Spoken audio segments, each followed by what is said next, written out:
سورہ دہر مدنی ہے، ہجرت کے بعد نزول ہوا، 76 نمبر ہے قرآن پاک کی ترتیب کے اعتبار سے، نزول کے اعتبار سے اس کا نمبر 98 ہے۔ اس میں 31 آیتیں اور 2 رکوع ہیں۔ اس سورت میں اور پچھلی سورت کے اختتام میں بڑی مناسبت ہے، گو کہ وہ مکی سورت ہے، یہ مدنی سورت ہے۔ نزول میں اس کا نمبر 4 ہے اور نزول میں اس کا نمبر 98 ہے، لیکن لوح محفوظ کی ترتیب کے مطابق ہے، تو اس ترتیب میں بھی بڑی مناسبت ہوتی ہے۔ بسم اللہ الرحمن الرحیم، اللہ کے نام سے شروع جو بہت زیادہ مہربان نہایت رحم کرنے والا۔ هل اتى على الانسان حين من الدهر، انسان کس بات کا غرور کرتا ہے، اس کے پاس کیا تھا، کیا انسان پر وہ وقت نہیں گزرا، لم یکن شیئا مذکورا، وہ کوئی قابل ذکر چیز نہ تھا۔ کسی کی عمر اگر 40 سال ہے تو اس سے پوچھئے کہ 41 سال پہلے آپ کہاں تھے، وجود بھی نہ تھا، نام بھی نہ تھا، کچھ بھی نہ تھا، کوئی قابل ذکر چیز نہ تھا۔ انا خلقنا الانسان من نطفۃ امشاج، بے شک ہم نے انسان کو مرد اور عورت سے ملے ہوئے نطفے سے پیدا کیا، نبتلیہ، ہم اسے آزماتے ہیں، دنیا میں لا کر اس کو آزمائش میں مبتلا کیا، امتحان لیا اس سے کہ وہ نیک بنتا ہے یا نہیں۔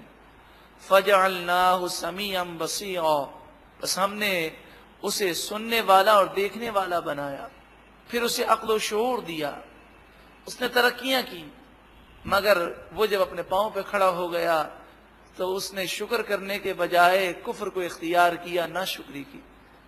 انا ہدیناہ السبیل، بے شک ہم نے راستے کی ہدایت کر دی، اما شاکرن و اما کفورن، یا تو وہ شکر کرنے والا بنے یا ناشکری کرنے والا بنے، دونوں راستے اس کے سامنے ہیں۔ انا اعتدنا للکافرین سلاسل واغلالا وسعیرا، بے شک ہم نے کافروں کے لیے زنجیریں آگ کی، آگ کے طوق، آگ کے پھندے جو گلے میں ڈالے جائیں گے، اور بھڑکتی ہوئی آگ کو کافروں کے لیے تیار کیا۔ اے پروردگار تو ہمیں ایمان پر سلامتی عطا فرما۔ ان الابرار یشربون من کأس، بے شک نیک لوگ ایسے جام پیئیں گے مشروبات کے، کان مزاجھا کافورا، جن میں کافور کا ٹیسٹ ہوگا۔ کافور ایک جنت کا چشمہ ہے جو صرف مقرب بندے پی سکیں گے، مگر جتنے بھی جنتی ہوں گے ان کے مشروبات میں اس چشمے کا کچھ حصہ ملایا جائے گا اور وہ اس کا ٹیسٹ پائیں گے۔ عین یشرب بہا، یہ کافور چشمہ وہ ہے جس سے وہ پیئیں گے عباد اللہ، جو اللہ کے خاص بندے ہیں، یفجرونہا تفجیرا، انہیں یہ اختیار ہوگا کہ وہ چشمہ اپنے ساتھ بہا کر اپنے محل میں لے جائیں، وہاں پانی پیئیں گے اور جنہیں دل چاہے گا ان کے ساتھ ساتھ چشمہ ان کے محل میں بھی جائے گا۔ یوفون بالنذر، یہ وہ لوگ ہیں جو اپنی منتوں کو پورا کرتے ہیں۔ وَيَخَافُونَ يَوْمًا، اور اس دن سے ڈرتے ہیں، کان شرہ مستطیرا، جس کا غضب بہت پھیلا ہوا ہے، قیامت کا وہ خوف کرتے ہیں۔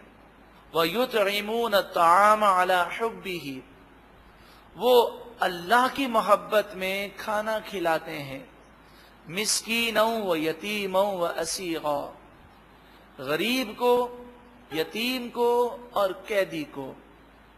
اس آیت کریمہ کا شان نزول تو خاص ہے، حکم عام ہے۔ شان نزول اس طرح ہے کہ حضرت علی رضی اللہ تعالی عنہ اور حضرت فاطمہ الزہرا رضی اللہ تعالی عنہا، امام حسن اور امام حسین کی بیماری کی وجہ سے انہوں نے منت مانی کہ اللہ تعالیٰ انہیں شفا عطا فرمائے تو ہم 3 روزے مسلسل رکھیں گے۔ پھر جب شفا ہو گئی تو انہوں نے اس منت کو پورا کیا، تو آپ نے بھی 3 روزے رکھے، اور آپ کی خادمہ جن کا نام فضہ تھا انہوں نے بھی روزہ رکھا، اور امام حسن اور امام حسین نے بھی روزہ رکھا رضی اللہ تعالی عنہم اجمعین۔ حضرت علی رضی اللہ تعالیٰ عنہ ایک یہودی کے باغ میں گئے، آپ نے وہاں محنت مزدوری کی اور 3 سا جو آپ نے حاصل کیے۔ 1 سا تقریباً 4 کلو کا ہوتا ہے، تو 12 کلو آپ نے جو حاصل کیے تقریباً، اور اس کو 3 حصوں میں ڈیوائیڈ کیا گیا۔ پہلے دن جو کو پیس کر اس کی روٹیاں بنائی گئیں، اور افطاری کا جب وقت ہوا تو ایک مسکین آ گیا، ایک غریب آ گیا، تو جب اس مستحق کو دیکھا تو وہ سارا کھانا انہوں نے اس کو دے دیا اور پانی سے افطار کر لیا۔ دوسرے دن جب افطاری کے لیے بیٹھے تھے، ایک یتیم آ گیا جو مستحق تھا، تو سارا کھانا انہیں دے دیا۔ پھر ایک بے گناہ قیدی آ گیا، آپ نے وہ سارا کھانا اس کی مدد کرتے ہوئے دے دیا۔ اس طرح 3 دن سحری اور افطار انہوں نے پانی سے کی۔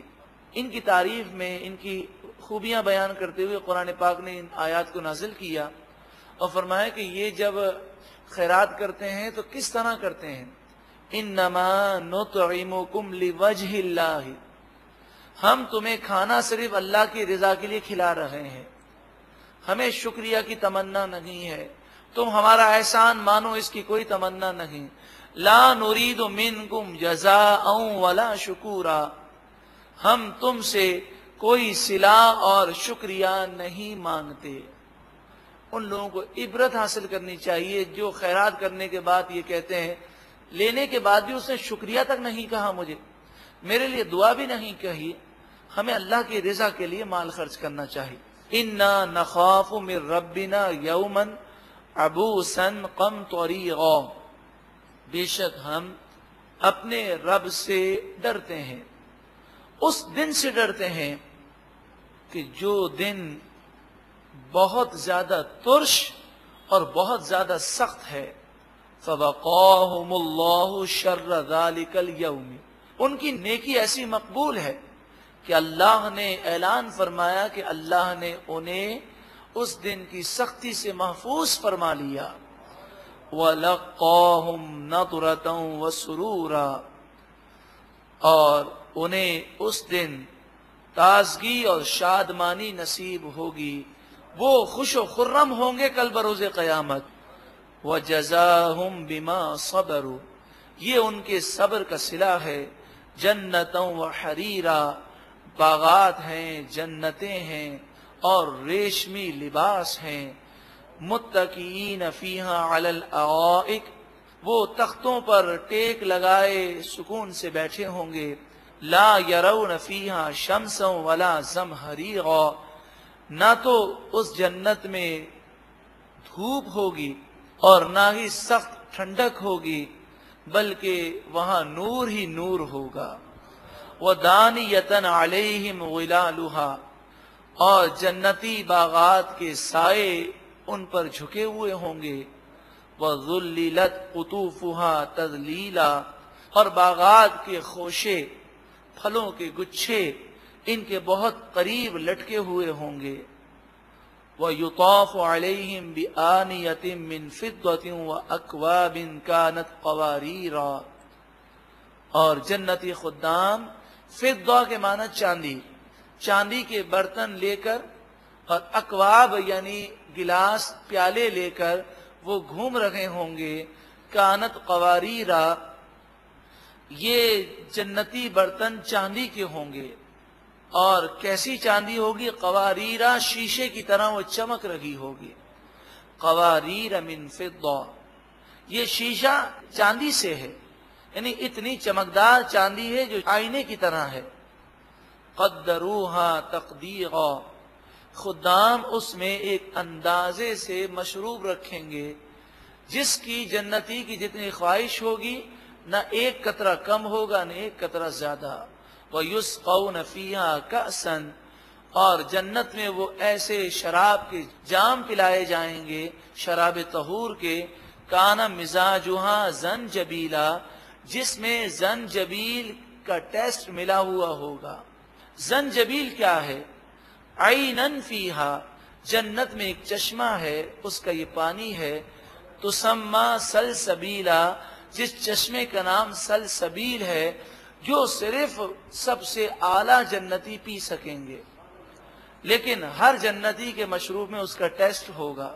وَيَطُوفُ عَلَيْهِمْ وِلْدَانٌ مُخَلَّدُونَ، اور ان کے ارد گرد ایسے بچے خوبصورت گردش کریں گے اور ان کی خدمت کریں گے جو ہمیشہ نظر آئیں گے۔ اذا رأیتہم حسبتہم لؤلؤا منثورا، جب جنتی ان خدام بچوں کو دیکھیں گے تو یہ گمان کریں گے جیسے چمکدار موتی ہیں جو بکھرے ہوئے ہیں۔ وَإِذَا رَأَيْتَ، کسی اچھے منظر کو دیکھ کر آنکھیں ٹھنڈی ہوتی ہیں۔ وَإِذَا رَأَيْتَ، اور جب تم دیکھو گے، ثُمَّ رَأَيْتَ، پھر تم دیکھو گے، نَعِيمًا، تو خوب نعمتوں کو دیکھو گے، وَمُلْكًا كَبِيرًا، اور بڑا ملک دیکھو گے، بڑی سلطنت دیکھو گے۔ آج ہماری نگاہیں چند گز پر جا کر رک جاتی ہیں، فرمایا جنتی کی نگاہیں ایسی تیز ہوں گی کہ گھوڑا 1000 سال تک دوڑتا رہے تو جتنا فاصلہ طے کرتا ہے، جنتی ایک نگاہ میں اس سے بھی زیادہ دیکھے گا۔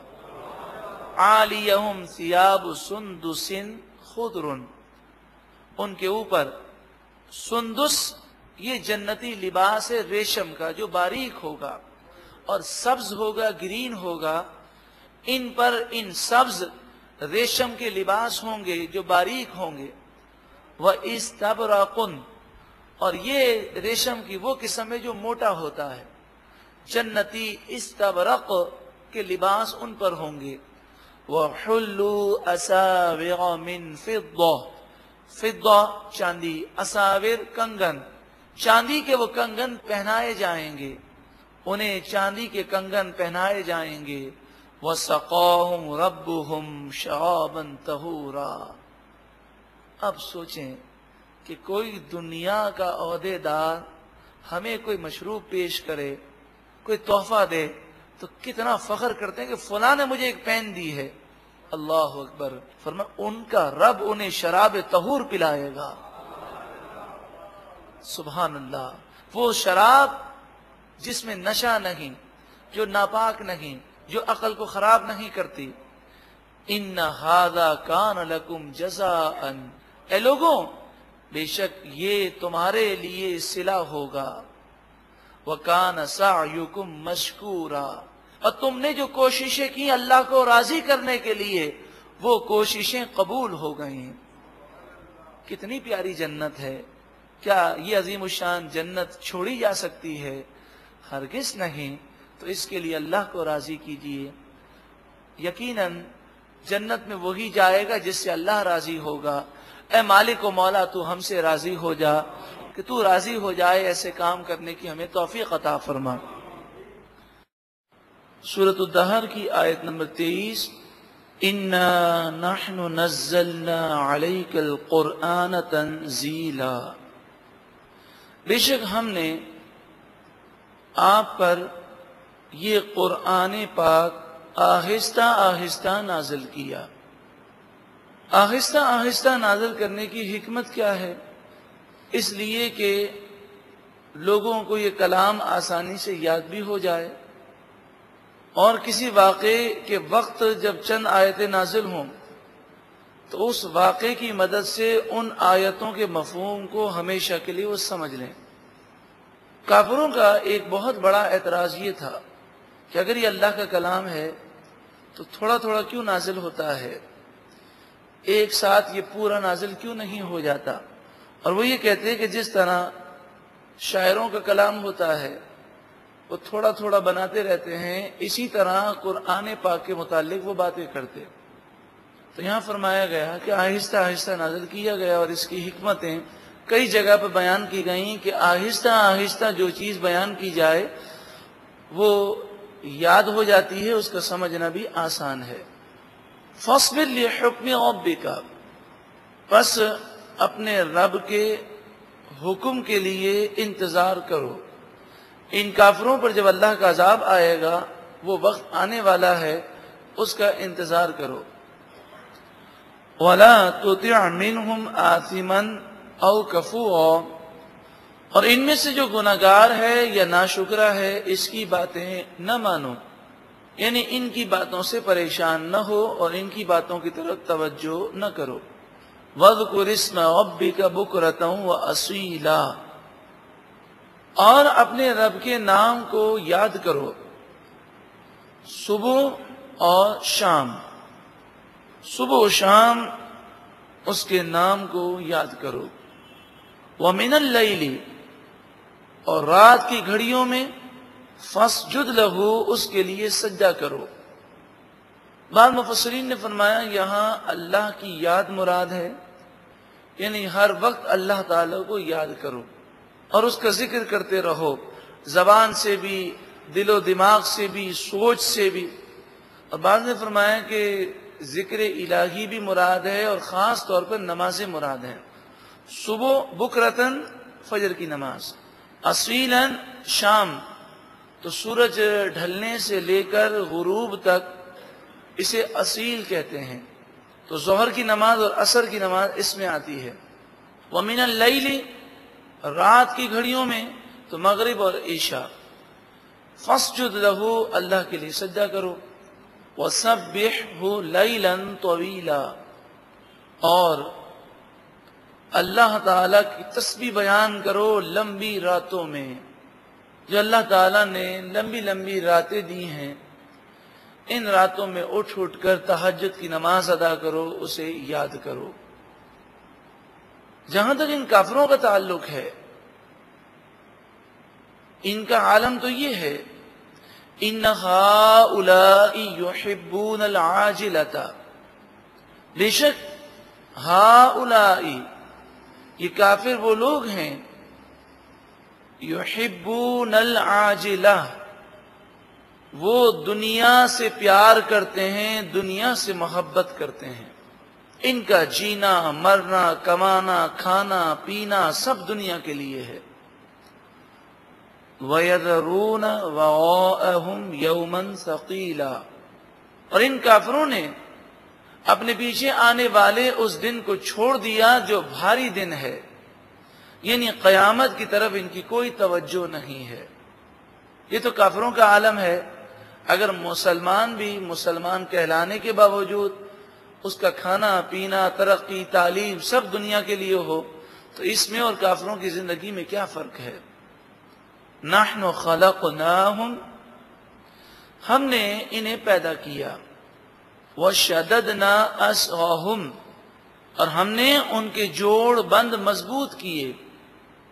کہ اللہ رب العالمین نے جو ہڈیاں ہمیں عطا فرمائی، پھر ہڈیوں کے درمیان جو جوڑ ہے، اس کا وہ نظام ہے کہ آپ نے دیکھا ہوگا مزدور بہت بھاری بھاری سامان اپنی پیٹھ پر اٹھاتے ہیں، تو وہ پیٹھ پر اٹھا رہے ہیں بلکہ دیکھا جائے تو پورا جسم اس کے بوجھ کو اٹھا رہا ہے۔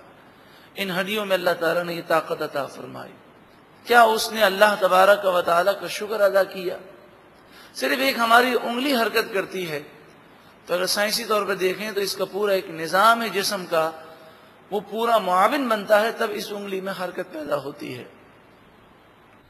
وَإِذَا شِئْنَا بَدَّلْنَا أَمْثَالَهُمْ تَبْدِيلًا، اور ہم جب چاہیں انہیں ہلاک کر دیں اور ان کی جگہ ان جیسے اور بدل دیں جو فرما بردار ہوں۔ اللہ رب العالمین ہر چاہت پر قادر ہے۔ ان هذه تذکرہ، بے شک یہ نصیحت ہے۔ فمن شاء اتخذ الى ربه سبیلا، پس جو کوئی چاہے اپنے رب کی طرف وہ راستہ اختیار کرے، یعنی جو اللہ کا قرب چاہے وہ اللہ کا قرب حاصل کرے، اور جو دنیا کی رنگینیوں میں مست رہ کر اپنے آپ کو تباہ کرنا چاہے تو یہ اس کی اپنی چاہت ہے۔ اللہ رب العالمین کا حکم تو یہ ہے کہ اللہ کا قرب حاصل کرو، مگر انسان نیکی کے راستے پر آ جائے تو کبھی یہ نہ سمجھے کہ یہ میرا کمال ہے، یہ رب کی توفیق ہے، اس کا کرم ہے، اس کا فضل ہے۔ وما تشاءون الا ان یشاء اللہ، تمہارے چاہنے سے کیا ہوتا ہے وہی ہوتا ہے جو رب چاہتا ہے۔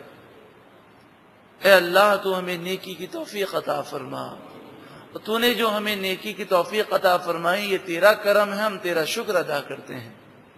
ان اللہ کان علیما حکیما، بے شک اللہ تعالی علم والا حکمت والا ہے۔ یدخل من یشاء فی رحمتہ، جسے چاہتا ہے اپنی رحمت میں داخل فرما لیتا ہے۔ اے پروردگار تو ہمیں بھی اپنی رحمت کے سائے میں داخل فرما۔ والظالمین اعد لهم عذابا علیما، اور ظالموں کے لیے اللہ تعالیٰ نے دردناک عذاب تیار فرمایا۔ یا اللہ ہمیں ظلم سے اور گناہوں سے محفوظ فرما۔